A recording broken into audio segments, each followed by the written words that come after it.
ನನ್ನ ಹೆಸರು ರವಿಕುಮಾರ್ ಅಂತ ಹೇಳಿ. ನನಗೆ 66 ವರ್ಷ ಆಗಿದೆ. ನಾನು ವೃತ್ತಿಯಲ್ಲಿ ಆಟೋ ಚಾಲಕ. ಒಂದು ದಿವಸ ಆನ್ಲೈನಲ್ಲಿ ನಾನು ವೈದ್ಯಾಮೃತ ಆಯುರ್ವೇದದ್ದು ಅಡ್ವರ್ಟೈಸ್ಮೆಂಟ್ ನೋಡ್ತಾ ಇದ್ದೆ. ಡಾಕ್ಟರ್ ರಮ್ಯಾ ಅವರು ಹೇಳ್ತಾ ಇದ್ರು ಮಸಾಜ್ ಬಗ್ಗೆ.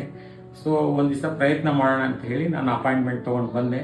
ಆಮೇಲೆ ಬಂದ್ಮೇಲೆ ಇಲ್ಲಿ ಮಾಡಿಸ್ಕೊಂಡು ಅಭ್ಯಂಗನ ಆಯುರ್ವೇದ ಅಭ್ಯಂಗ ಮಾಡಿಸಿದೆ. ನಾನು ತುಂಬಾ ಚೆನ್ನಾಗಿತ್ತು, ಮತ್ತೆ ತುಂಬಾ ರಿಲೀಫ್ ಆಯ್ತು ನನಗೆ. ಸೊ ಹಾಗಾಗಿ ನೀವು ಸಹ ಬಂದು ಒಂದ್ಸರಿ ವಿಸಿಟ್ ಕೊಟ್ಟು ಮಾಡಿಸ್ಕೊಂಡ್ರೆ ನಿಮಗೆ ಅದರ ಅನುಭವ ಆಗುತ್ತೆ. ನಾನು ಏನೇ ಹೇಳಿದ್ರು ನಿಮಗೆ ಕಮ್ಮಿ ಅನ್ಸ್ಬೋದು ಅಥವಾ ಹೇಳ್ಕೊಟ್ಟಿರೋದು ಅಂತ ಅನ್ಸ್ಬೋದು.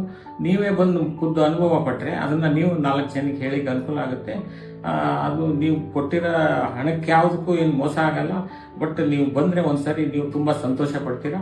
ಹಾಗಾಗಿ ಒಂದ್ಸರಿ ವಿಸಿಟ್ ಮಾಡಿ ವೈದ್ಯಾಮೃತ ಆಯುರ್ವೇದ ನಾಗರಬಾವಿ.